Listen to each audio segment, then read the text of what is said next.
ನಮ್ಮ ರಾಜ್ಯಾಧ್ಯಕ್ಷರಾಗಿರ್ತಕ್ಕಂಥ ಚಂದ್ರಶೇಖರ್ ನುಗ್ಲಿ ಹಾಗೂ ಪ್ರಧಾನ ಕಾರ್ಯದರ್ಶಿಯಾಗಿರ್ತಕ್ಕಂಥ ಎಚ್ ಚೇತನ್ರವರ ಒಂದು ನಿರ್ದೇಶನದಂತೆ ಇವತ್ತು ನಾವು ಇಡೀ ರಾಜ್ಯದಲ್ಲಿ ಪ್ರಾಥಮಿಕ ಶಾಲಾ ಶಿಕ್ಷಕರ ಪ್ರಮುಖವಾಗಿರ್ತಕ್ಕಂಥ 3 ಬೇಡಿಕೆಗಳನ್ನು ಇಟ್ಟುಕೊಂಡು ಇಡೀ ರಾಜ್ಯಾದ್ಯಂತ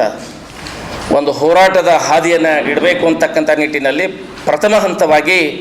ನಾಳೆ 12ನೇ ತಾರೀಕು ಆಯಾ ಜಿಲ್ಲಾ ಕೇಂದ್ರಗಳಲ್ಲಿ ಮಾನ್ಯ ಜಿಲ್ಲಾಧಿಕಾರಿಗಳು ಹಾಗೆಯೇ ಜಿಲ್ಲಾ ಪಂಚಾಯತ್ನ ಮುಖ್ಯ ಕಾರ್ಯನಿರ್ವಾಹಕ ಅಧಿಕಾರಿಗಳು ಹಾಗೆಯೇ ಮಾನ್ಯ ಉಪನಿರ್ದೇಶಕರ ಮುಖೇನ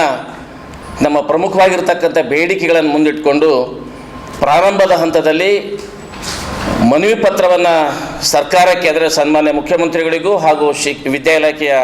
ಸಚಿವರಿಗೂ ಮನವಿ ಪತ್ರ ಕೊಡುವ ಮುಖೇನ ಹೋರಾಟದ ಮೊದಲ ಹಂತವನ್ನು ನಾವು ನಾಳೆಯಿಂದಲೇ ಪ್ರಾರಂಭ ಮಾಡ್ತಾ ಇದ್ದೀವಿ. ಆ ಪ್ರಯುಕ್ತ ಒಂದು ದಿನ ಮುಂಚಿತವಾಗಿ ಗೌರವಾನ್ವಿತ ತಮ್ಮೆಲ್ಲರ ಒಂದು ಸಮಕ್ಷಮದಲ್ಲಿ ತಮ್ಮೆಲ್ಲರ ಆಶೀರ್ವಾದದಿಂದ ನಮ್ಮ ಸಮಸ್ಯೆ ಏನಿದೆ ಅಂತಕ್ಕಂಥದ್ದು ತಮ್ಮ ಮುಖೇನ ಕೂಡ ರಾಜ್ಯ ಸರ್ಕಾರಕ್ಕೆ ಶಿಕ್ಷಣ ಇಲಾಖೆಗೆ ಗಮನ ತರಿಸಬೇಕು ಅಂತಕ್ಕಂಥ ಒಂದು ವಿನಂತಿಯನ್ನು ಮಾಡ್ತಾ